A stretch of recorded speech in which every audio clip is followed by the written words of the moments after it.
On average, it rains every 2 to 3 days in the UK, and we're currently in the middle of a rainstorm with severe flood warnings. So instead of hunkering down in the dry, I'm heading into the woods to offer up some potentially life-saving wet weather camping tips. Always check for dead branches and trees before choosing a campsite. Check the canopy and use the natural cover that nature provides.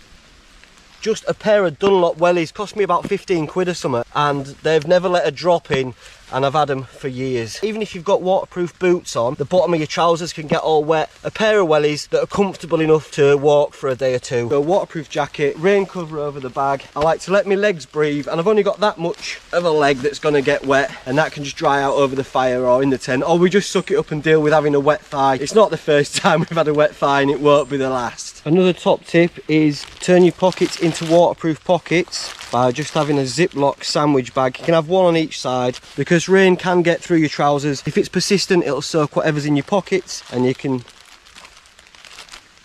tie it off at the top. They also double up as camp shoes to protect your dry socks in case your shoes are as wet as a crab's nuts. Under the jacket, what I'd normally wear is a thin merino wool layer and a wicking layer under that. This will keep you warm even when wet, and it dries very quickly. You associate rain with cold, so you'll end up just putting too many layers on, and then you're just too hot. You're taking your layers off, you're having to carry them with you, or you're just sweating and defeating the purpose of it all. Carry a separate merino wool layer and dry socks. Keep them dry throughout your trip.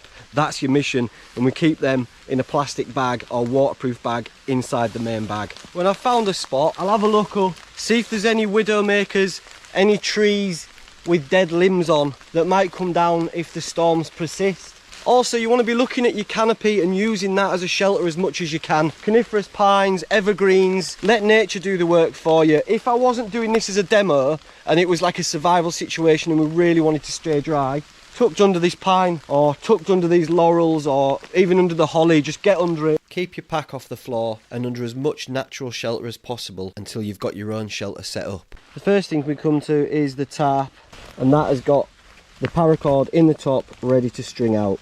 I'm using a plough point tarp configuration which raises one corner and has the other 3 corners pegged out into the ground. Pegs are made by taking a straight piece of hazel, putting a point at one end and a notch at the other, which will hold the guy line. Wooden pegs hold the ground better than metal ones and save you weight and pack space.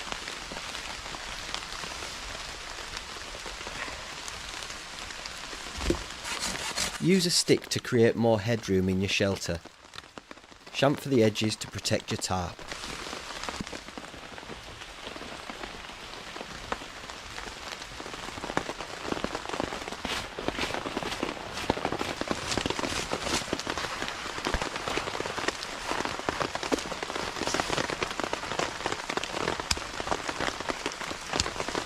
Big bag, keep everything dry in here. You also have the schmaug, use it as a towel, dry the inside of the tent or tarp with it, and then this bag will then go over the foot of your sleeping bag. It stops the condensation in your tent touching the foot of your sleeping bag and getting soaking wet, which it often does. It's not just about hiding from the rain, it's about utilising the rain as well. We can harvest some fresh rainwater from the tarp. I've got a little toggle here which is dripping quite a lot, and it won't take long to fill that up. The main thing though is getting a fire going. All I've got is my knife, my saw and my ferrocerium rod, that's it. So I'll have to look for what we've got around the gaff to see if we can get it going. My first thought is silver birch, but as I was coming in didn't pass any silver birch. Doesn't look very silver birchy around here. My first top tip would be to get some silver birch, scrape the bark into a fine powder which has all the resins in it, and then that'll take a spark. Use more strips of silver birch and there you go, you can get your fire going. Silver birch is a top tier wet weather fire lighting material. Hey, just this is a yew tree, and although it will give us good shelter, it's not going to give us our fire lighting material. Keep looking. So this is what you want. Timber that's been stood up, it's under this holly, so it'll have kept dry and it's not on the floor. Anything on the floor you've got to assume is going to be soaking wet. I'll have a little cut into it and we'll see back at camp. There's a load of holly behind here, and then we've got this hazel growing up through it. Which ones are dead? Which ones aren't? So I know this, it is very brittle. It just snaps and is bone dry in the middle, so that is perfect. We'll keep that. But just as an example, I'll do it with this little bit, mate, so it's not to ruin a bigger bit. But anything that you find that does this, it breaks and the fibres hold it together, you know that's still green, which means it won't burn, and that's not what we want. There's enough pieces in and amongst this to get a decent amount together, so we'll take these back to camp and then we'll get some smaller bits.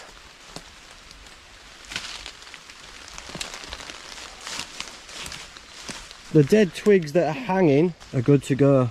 This is a juvenile oak tree, and it's got these big collections of growth coming out of it, and they're perfect because they'll catch all the little bits that are falling down and I can just have them. And if it's oak, it's hardwood, so it's going to burn better, last longer, be hotter.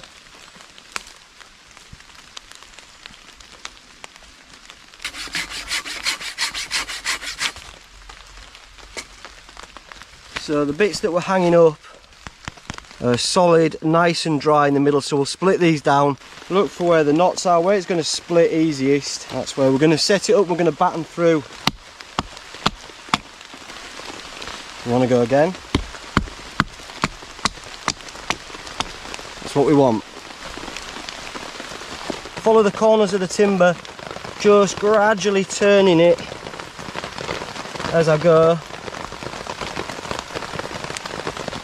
Some wood's better than others for this.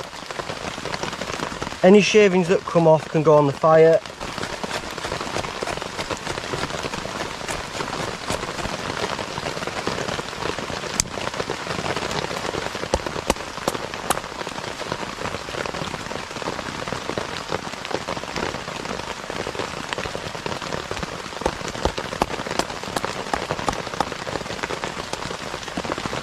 And now we take our ferrocerium rod and the 90-degree angle from our cutting saw.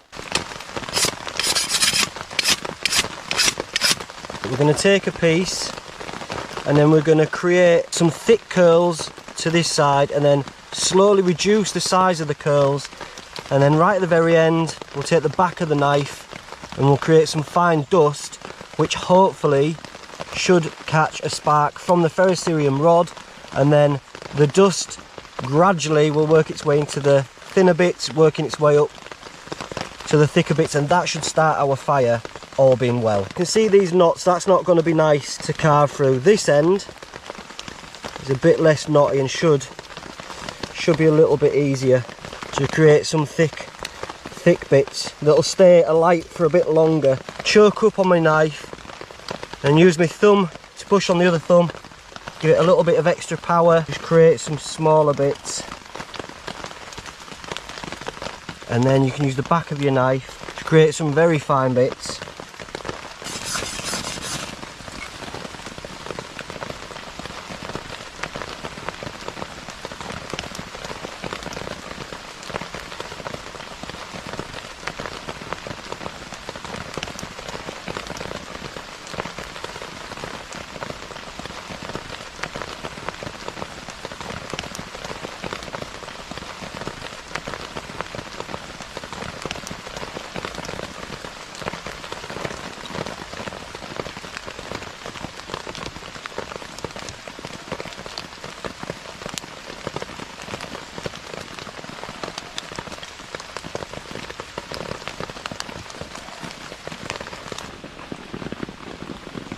You can use folding camp bellows, which have a wide end and a thinner end to help localise the oxygen to your fire if you need a bit of an extra boost. So it hasn't taken long and I've got shelter, I've got warmth from the fire, and I've got some water there in my canteen. It's just rainwater that's ran from the tarp and into here. If you're going to be drinking a lot of it, or if you've got time, I would suggest boiling it. That's why it's good to collect it in one of these metal canteens, and then you can just put it next to the fire, get a rolling boil on and purify it. It's from the cloud, so it's pretty clean, but I would, just to err on the side of caution, if you're out for a while, I'll definitely boil it. But I'm just going to use it to put my fire out.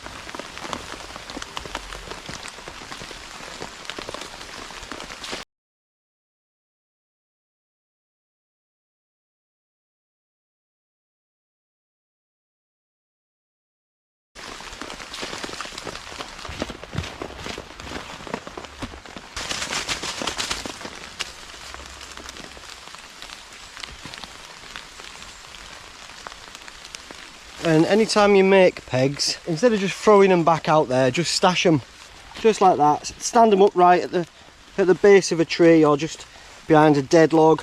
That way, if you're ever in the area again, I'll save yourself a job. Put the tarp back into its dry bag while still attached to the tree. That way the tarp stays off the floor.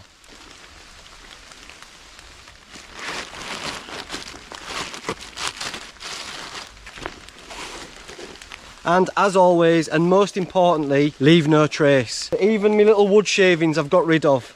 I don't want anyone to have any inkling that I've been here. Ghost protocol, mate, ghost protocol. And don't forget, when you get home or when you get a dry day, get your tarp out and dry it out completely, because if you leave it in your bag, the next time you come to get it, it'll be mouldy, it'll stink, and it's not a pleasant experience. So make sure to dry all your kit thoroughly when you get back. I hope you've enjoyed the video. If you have, please consider subscribing and hit the bell notification to be notified of the next upload. And take care of yourselves. Bye for now.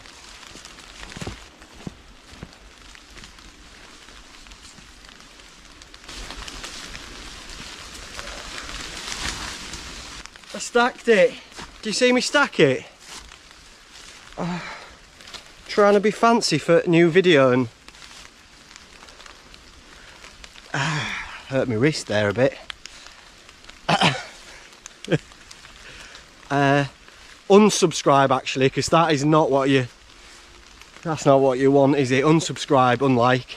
Sorry. Maybe see you again. Love you.